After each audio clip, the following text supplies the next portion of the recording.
Hello friends, innovative learning platform में आपका स्वागत है। दोस्त, आज है जीएस का सेशन। जैसा कि आप सभी जानते हैं, हम प्रतिदिन जीके एवं जीएस का सेशन लेकर आ रहे हैं जो काफ़ी इम्पोर्टेंट है। इसमें जितने भी प्रश्न हैं वो काफ़ी इम्पोर्टेंट है सभी एग्जामों के लिए।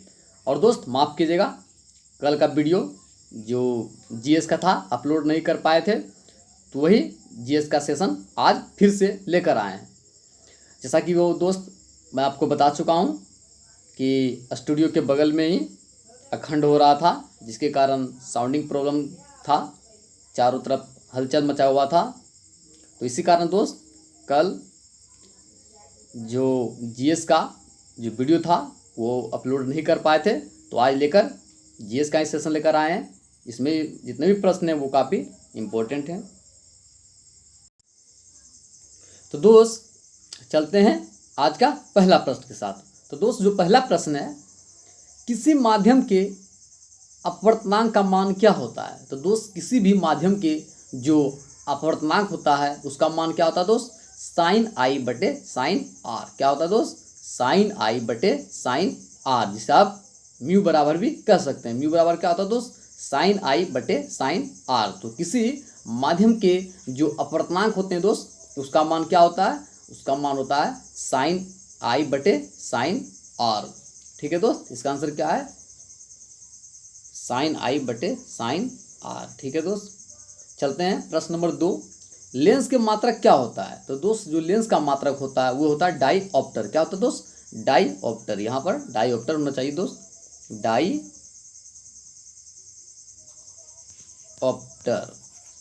डाईऑप्टर। ठीक है दोस्त, तो लेंस का मात्रक क्या होता है दोस्त? लेंस का मात्रक होता है डाईऑप्टर। ठीक है दोस्त, साथ ही दोस्त और जो इम्पोर्टेंट मात्रक है वो भी देख लेते हैं। जैसे शक्ति का मात्रक क्या होता है? वाट। न्यूटन का मात्रक क्या होता है दोस्त?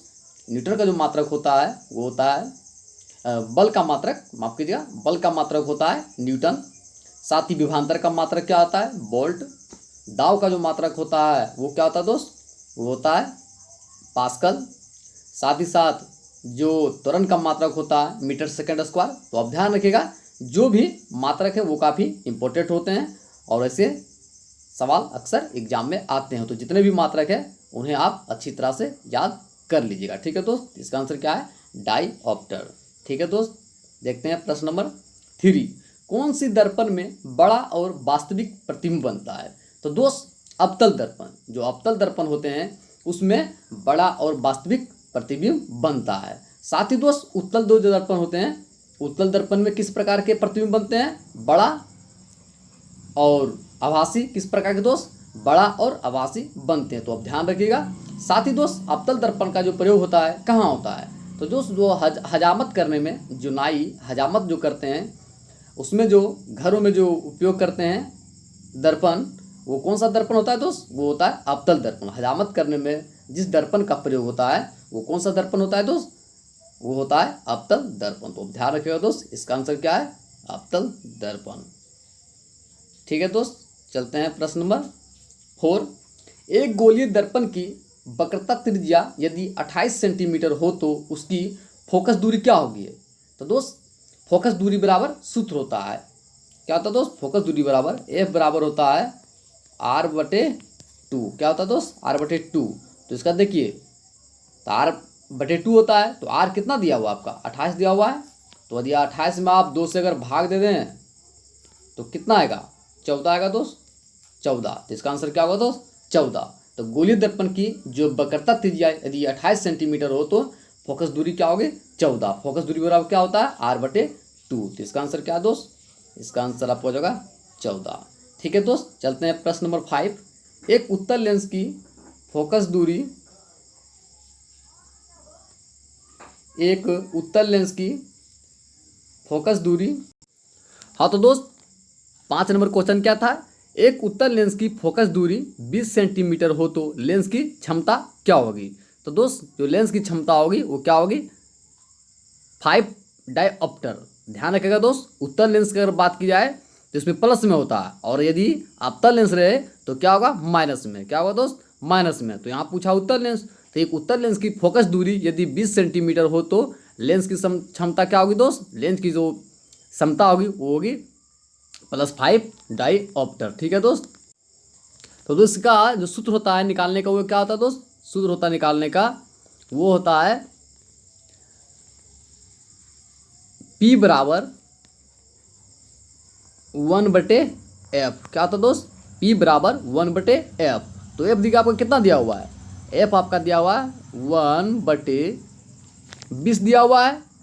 तो आप इसे 20 सेंटीमीटर में, तो इसको आप मीटर में चेंज कर लीजिए। क्या करेगा दोस्त, आप इसे मीटर में चेंज करिएगा। तो जब मीटर में चेंज कीजिएगा तो क्या करेगा, 100 से भाग देना पड़ेगा। तो दोस्त 100 जो है क्या होगा 1 में जाके गुना हो जाएगा। क्या होगा दोस्त, 1 में ये जाके गुना हो जाएगा। तो कितना हो जाएगा दोस्त 100 अब बट्टे कितना 20 हो जाएगा।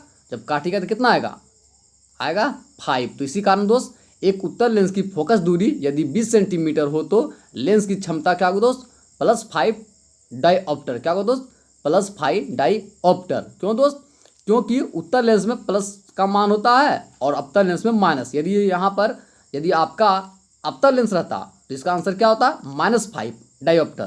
परंतु ये उत्तल लेंस है, इस कारण से इसका जो आंसर है दोस्त वो क्या होगा, +5 डाईऑप्टर। आप ध्यान रखिएगा P बराबर 1/f। तो इसका आंसर क्या है दोस्त, +5 डाईऑप्टर। ठीक है दोस्त। चलते हैं प्रश्न नंबर 6। कौन सी लेंस की फोकस दूरी धनात्मक होती है।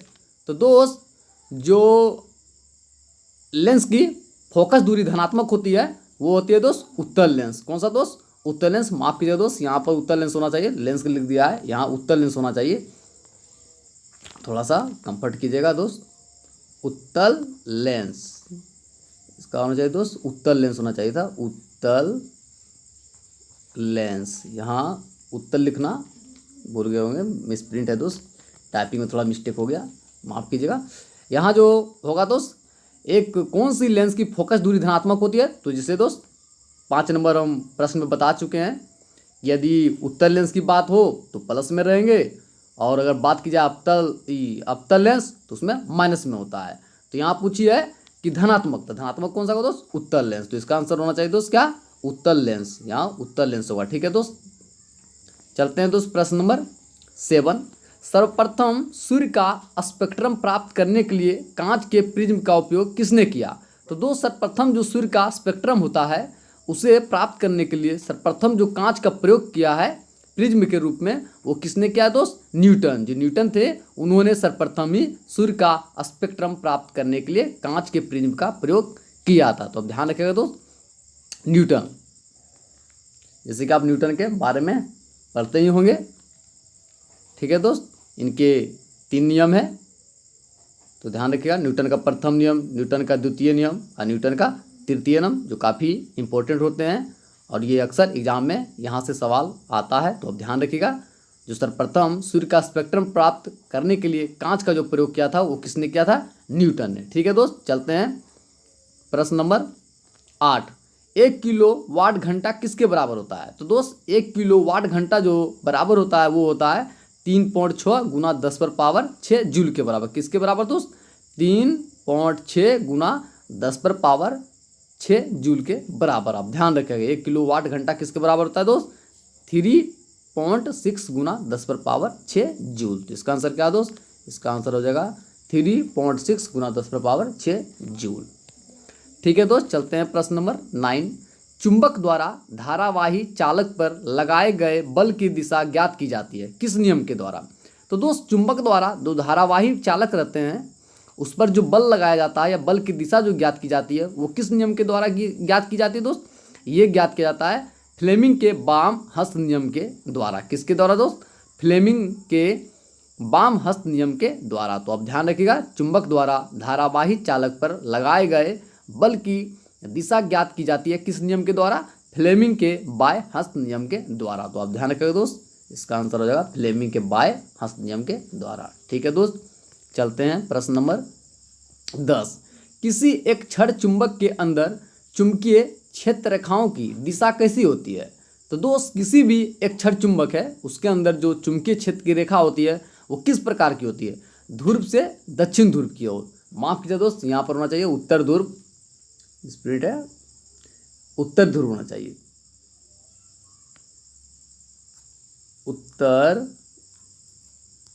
ध्रुव से दक्षिण ध्रुव।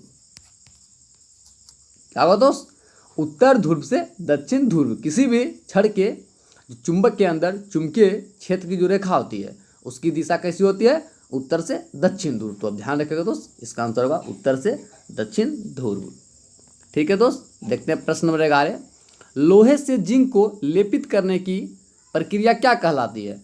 तो दोस्त लोहे से, लोहा जो रहता है उससे जिंक को लेपित करने की जो प्रक्रिया कहलाता है वो क्या कहलाता है दोस्त? वो कहलाता है ग्लेबनीकरण। क्या दोस्त? ग्लेबनीकरण। तो लोहे से जिंक को लेपित करने की प्रक्रिया क्या कहलाती है? ग्लेबनीकरण। क्या होता है दोस्त? जो ऑक्सीजन के द्वारा जो धातु होते हैं उस पर जो क्या बोलता है दोस्त, माफ कीजिएगा, जंग, हाँ, जो जंग लग जाता है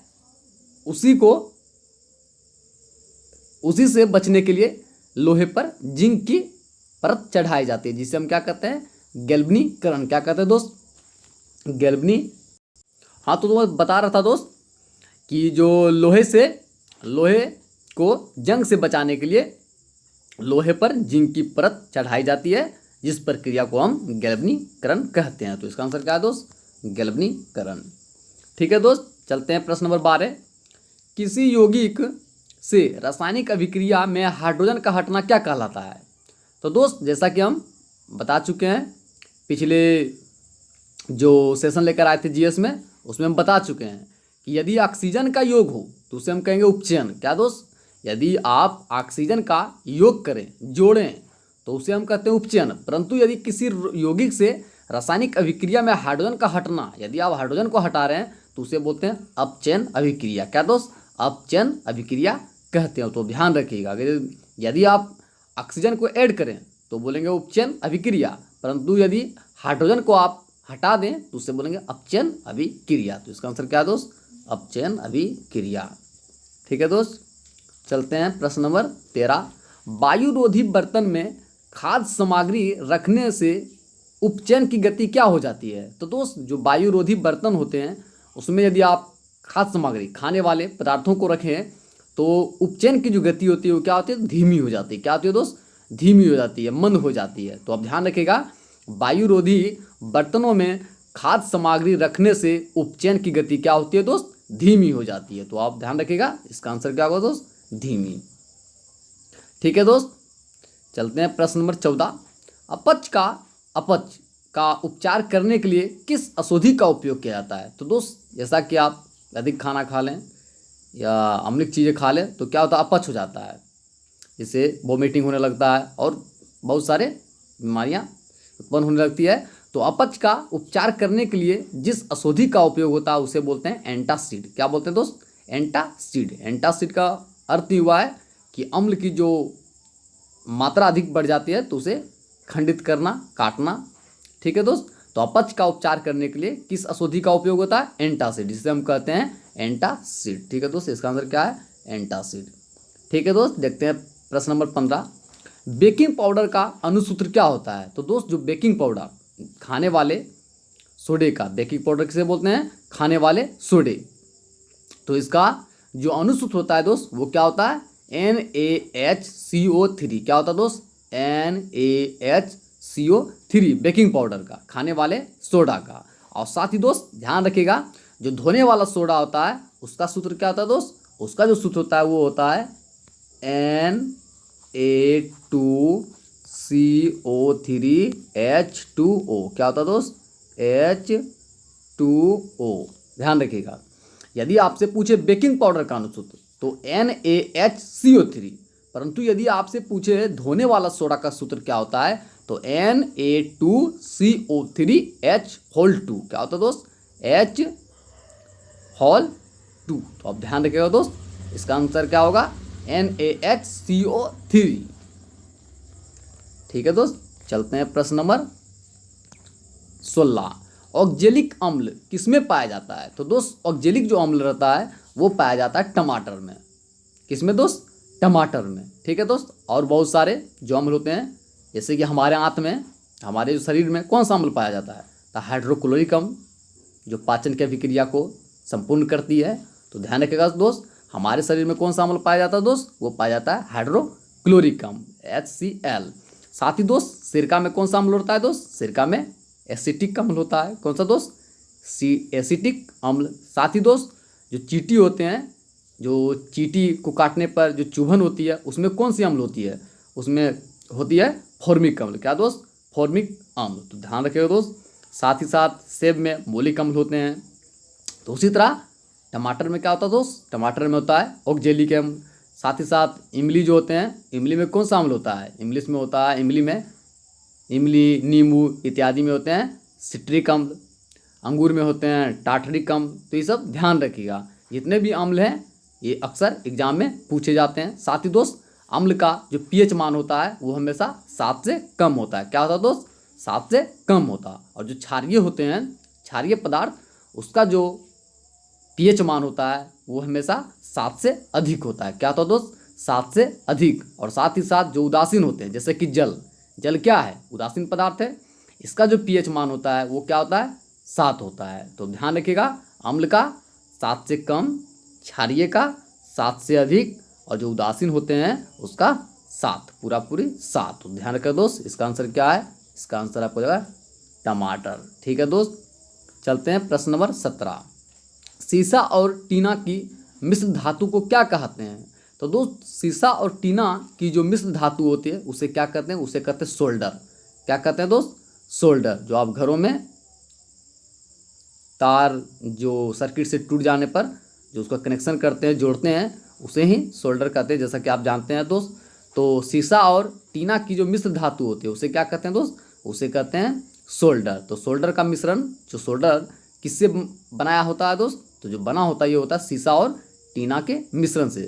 साथ ही दोस्त जो पित्तल होते हैं ये किसका बना होता है, तो तांबा और जस्ता, किसका मिश्रण से दोस्त, तांबा और जस्ता के मिश्रण से। साथ ही साथ कासा होते हैं तांबा और टीन के मिश्रण से। किससे दोस्त, तांबा और टीन के मिश्रण से। तो ध्यान रखिएगा, इस प्रकार के सवाल अक्सर एग्जाम में आते हैं। तो सीसा और टीना की मिश्र धातु को हम सोल्डर कहते हैं। तो इसका आंसर क्या है दोस्त, इसका आंसर आपका होगा सोल्डर। ठीक है दोस्त, देखते हैं प्रश्न नंबर 18। धातु के ऑक्साइड किस प्रकार के होते हैं। तो दोस्त जो धातु होते हैं उसकी जो ऑक्साइड होते हैं वो होते हैं क्षारीय। कैसा दोस्त, क्षारीय। जो धातु होते हैं उसका जो ऑक्साइड होते हैं वो किस प्रकार के होते हैं, क्षारीय। साथ ही साथ दोस्त जो अधातु होते हैं उसका ऑक्साइड किस प्रकार का होता है, तो अधातु का हो जाएगा अम्लीय। यदि धातु का है क्षारीय तो अधातु का अम्लीय, स्वाभाविक है, ये वो किस प्रकार के होंगे, अम्लीय होंगे। तो अब ध्यान रखिएगा, इसका आंसर क्या है दोस्त, क्षारीय। ठीक है दोस्त, और अधातु का क्या बताए थे, अधातु का अम्लीय। ठीक है दोस्त, चलते हैं प्रश्न नंबर 19। फास्फोरस का आणविक सूत्र क्या होता है। तो दोस्त जो फास्फोरस होते हैं उसका जो आणविक सूत्र होता है वो क्या होता है दोस्त, P4। क्या होता है दोस्त, P4। फास्फोरस का आणविक सूत्र क्या होता है दोस्त, P4। तो आप ध्यान रखिएगा, इसका आंसर क्या होगा दोस्त, इसका आंसर हो जाएगा P4। ठीक है दोस्त, और जैसा कि जानते हैं दोस्त फास्फोरस काफ़ी ज्वलनशील पदार्थ होते हैं। साथ ही साथ इसे पानी में भी रखा जाता है। तो ध्यान रखिएगा, क्योंकि काफ़ी ज्वलनशील होता है, इसी कारण से इसे पानी में रखा जाता है। ठीक है दोस्त, साथ ही जो हमारे माचिस के तिल्ली में जो धातु होते हैं वो फास्फोरस ही होते हैं। कौन सा दोस्त, लाल फास्फोरस। तो ध्यान रखिएगा, हमारे जो माचिस की जो तिल्ली में जो फास्फोरस रहते हैं वो किस प्रकार होते हैं, लाल फास्फोरस। तो आप ध्यान रखिएगा। ठीक है दोस्त, चलते हैं प्रश्न नंबर 20। धातु के पतले तार के रूप में खींचने की क्षमता को क्या कहते हैं। तो दोस्त धातु का जो पतला तार रहता है वो जो उसे हम खींचते हैं तो उसकी क्षमता को क्या कहते हैं, तन्यता, जिसे इंग्लिश में बोलते हैं डक्टाइल। क्या बोलते हैं दोस्त, इंग्लिश में हम उसे डक्टाइल भी कहते हैं, डक्टाइल। ध्यान रखिएगा दोस्त, तो धातु के पतले तार के रूप में खींचने की क्षमता को या प्रक्रिया को क्या कहते हैं, तन्यता। तो इसका आंसर क्या है दोस्त, तन्यता। ध्यान रखिएगा। ठीक है दोस्त, चलते हैं प्रश्न नंबर 21। प्रकाश संश्लेषण होता है केवल कब। तो दोस्त इसका कहने का मतलब है कि प्रकाश संश्लेषण कब होता है। तो दोस्त प्रकाश संश्लेषण जो केवल होता है वो दिन में ही संभव है, क्योंकि दिन में सूर्य का रोशनी आता है, जिसके कारण पौधे अपना भोजन बना पाते हैं। प्रकाश संश्लेषण की क्रिया में ही पौधे अपना भोजन का निर्माण करते हैं, जिसे फोटोसिंथेसिस भी कहते हैं, फोटोसिंथेसिस। ठीक है दोस्त, तो ध्यान रखिएगा प्रकाश संश्लेषण कब संभव है? दिन में, क्योंकि दिन के समय में सूर्य का रोशनी दिखाई देता है, उसी की उपस्थिति में पौधे अपना भोजन का निर्माण करते हैं। तो ध्यान रखिएगा दोस्त। और प्रकाश संश्लेषण के लिए जो आवश्यक सबसे महत्वपूर्ण तत्व है वो कौन सा है दोस्त? Carbon dioxide. कौन सा दोस्त? Carbon dioxide. अब ध्यान रखिएगा प्रकाश संश्लेषण के लिए सबसे महत्वपूर्ण तत्व कौन सा है दोस्त? Carbon dioxide. तो इसका आंसर क्या है दोस्त? केवल दिन में। ठीक है दोस्त, चलते हैं प्रश्न नंबर 22। कवक में पोषण की विधि कौन सी होती है? तो दोस्त जो कवक होते हैं, कवक जो होते हैं उसमें जो पोषण की विधि होती है उससे वो किस प्रकार की होती है? मृत जीवी। किस प्रकार की दोस्त? मृत जीवी। ये जो होते हैं सड़ी गली चीज़ों जो होते हैं उससे अपना भोजन का निर्माण करते हैं। इसी कारण से कवक में जो भोजन की विधि होती है। हाँ तो दोस्त मैं बता रहा था कि कवक में पोषण की विधि कैसी होती है दोस्त? वो होती है मृत जीवी, क्योंकि ये अपना जो भोजन का निर्माण करता है सड़ी गली चीज़ों से करता है। तो ध्यान रखिएगा कवक में पोषण की विधि होती है मृत जीवी। इसका आंसर क्या है दोस्त? मृत जीवी। ठीक है दोस्त, चलते हैं प्रश्न नंबर 23। कार्बोहाइड्रेट, प्रोटीन तथा वसा का पाचन किस अंग में होता है? तो दोस्त कार्बोहाइड्रेट, प्रोटीन तथा वसा का पाचन जिस अंग में होता है वो होता है छोटी आंत। किसमें दोस्त? छोटी आंत। जितने भी आप भोजन खाते हैं, जो भी जिसका पाचन होता है सभी का कहाँ होता है दोस्त? छोटी आंत में होता है। तो ध्यान रखिएगा कार्बोहाइड्रेट, प्रोटीन तथा वसा का पाचन किस अंग में होता है दोस्त? छोटी आंत में। तो ध्यान रखिएगा। ठीक है दोस्त, इसका आंसर क्या है? इसका आंसर हो जाएगा छोटी आंत। ठीक है दोस्त, चलते हैं प्रश्न नंबर 24। मस्तिष्क में विभिन्न सूचनाएं किस रूप में संचित होती है? तो दोस्त मस्तिष्क, जो हमारे मस्तिष्क में जितने भी सूचनाएं प्राप्त होते हैं, चाहे वो किसी प्रकार का सोचना समझना, आप पढ़ाई कर रहे हैं तो जो चीज़ आप याद करते हैं तो वो सब कहाँ संग्रह होता है? आपके मस्तिष्क में संग्रह होता है। यदि आप मैथ बना रहे हैं तो आप सूत्र ध्यान रखते हैं, उसके बारे में बनाने की जो विधि होती है आप कहाँ संग्रह करके रखते हैं? सभी माइंड में, अपने मस्तिष्क में रखते हैं दोस्त। तो मस्तिष्क में जो विभिन्न सूचनाएं जो जिस रूप में संचित होती है उसे कहते हैं उद्दीपन। क्या कहते हैं दोस्त? उद्दीपन। तो ध्यान रखिएगा मस्तिष्क में विभिन्न सूचनाएं किस रूप में संचित होती है दोस्त? तो होती है उद्दीपन के रूप में। तो आप ध्यान रखिएगा। ठीक है दोस्त, इसका आंसर क्या हो जाएगा? इसका आंसर हो जाएगा आपका उद्दीपन। ठीक है दोस्त, चलते हैं प्रश्न नंबर 25। तंत्रिका तंत्र की उत्पत्ति किस प्राथमिक ऊतक द्वारा होती है?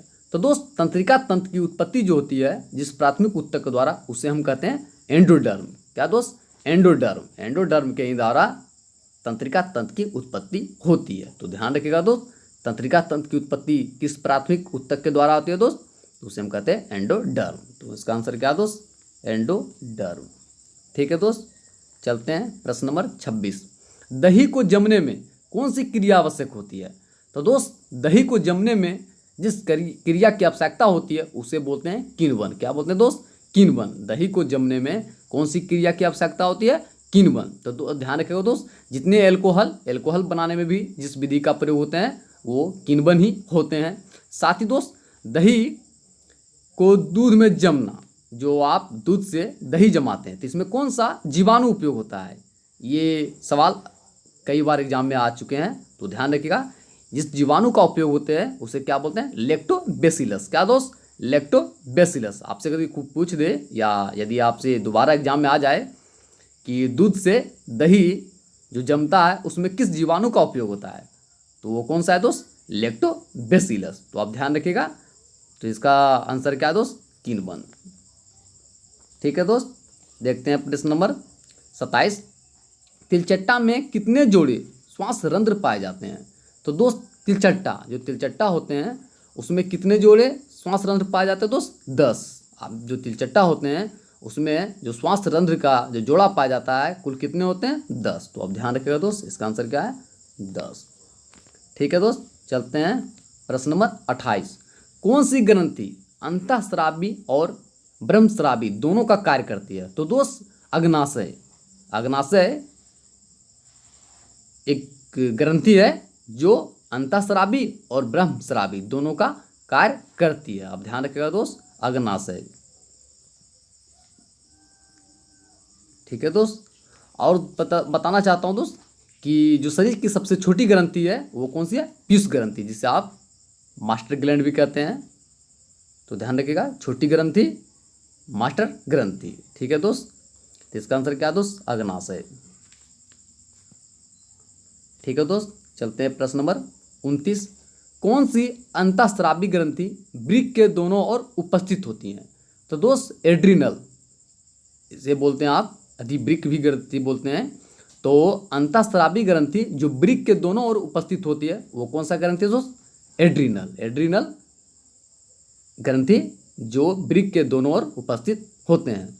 और दोस्त इसका जो मुख्य कार्य है, आप जो भयभीत हो जाते हैं, डर जाते हैं, तो ये सब जितने भी कार्य होती है किस ग्रंथि के माध्यम से? एड्रिनल ग्रंथि के माध्यम से ही होती हैं। तो अब ध्यान रखिएगा दोस्त, इसे लड़ो एंड उड़ो ग्रंथि भी कहा जाता है। तो ध्यान रखिएगा, कौन सी अंतःस्रावी ग्रंथि वृक्क के दोनों ओर उपस्थित होती है? एड्रिनल ग्रंथि। काफ़ी इंपॉर्टेंट है, आप इसे फिर से देख लीजिएगा। तो इसका आंसर क्या है दोस्त? एड्रिनल ग्रंथि। ठीक है दोस्त, देखते हैं प्रश्न नंबर 30 और आज का अंतिम प्रश्न। शरीर की प्रधान नियंत्रक ग्रंथि किसे कहा जाता है? तो दोस्त शरीर की जो प्रधान नियंत्रक ग्रंथि जो कहा जाता है वो कौन सा है दोस्त? पीयूष ग्रंथि, जिसे हम बता चुके हैं 28 नंबर प्रश्न में, इसके बारे में डिस्कशन भी कर चुके हैं। ये पाया जाता है कहाँ दोस्त? ये हमारे मस्तिष्क में पाया जाता है, जिसे हम मास्टर ग्लैंड भी कहते हैं, मास्टर ग्रंथि भी कहते हैं। और ये शरीर की सबसे छोटी ग्रंथि होती है। कहाँ उपस्थित होती है दोस्त? मस्तिष्क में। हमारे जो मस्तिष्क है वहाँ उपस्थित होती है। साथ ही दोस्त इसका जो मुख्य कार्य है, हमारे जो शरीर में सेक्स जो होते हैं, सेक्स हार्मोन भी इसे कहा जाता है, क्योंकि सेक्स के लिए काफ़ी ये उत्तेजित करते हैं। तो ध्यान रखिएगा दोस्त, शरीर की प्रधान नियंत्रक ग्रंथि किसे कहा जाता है? पीयूष ग्रंथि। ठीक है दोस्त। ठीक है दोस्त, तो आज का सेशन यही समाप्त होता है और मुझे उम्मीद है कि आपको ये सेशन काफ़ी पसंद आया होगा।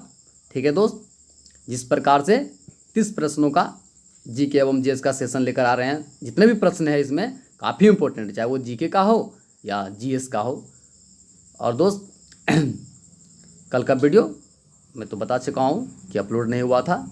तो इसी तरह लोग दोस्त लगातार आपके सामने इस प्रकार का सेशन आते रहेगा, तो ध्यान रखिएगा। ठीक है दोस्त। और दोस्त यदि ये हमारा वीडियो आपको पसंद आया हो या पसंद आ रहा हो तो कृपया हमारे चैनल को सब्सक्राइब करें, ज़्यादा से ज़्यादा शेयर कर लें और जितने भी अपने फ्रेंड हैं उन्हें भी शेयर करें, ताकि वो भी इसका लाभ उठा सके। हमारे जो टीम का मुख्य उद्देश्य है दोस्त वो क्या है? कमज़ोर से कमज़ोर वर्गों को आगे बढ़ाना, जिससे कि वो एग्ज़ाम में अच्छे मार्क ला सके और अपने भविष्य को स्थिरता प्रदान कर सके। ठीक है दोस्त।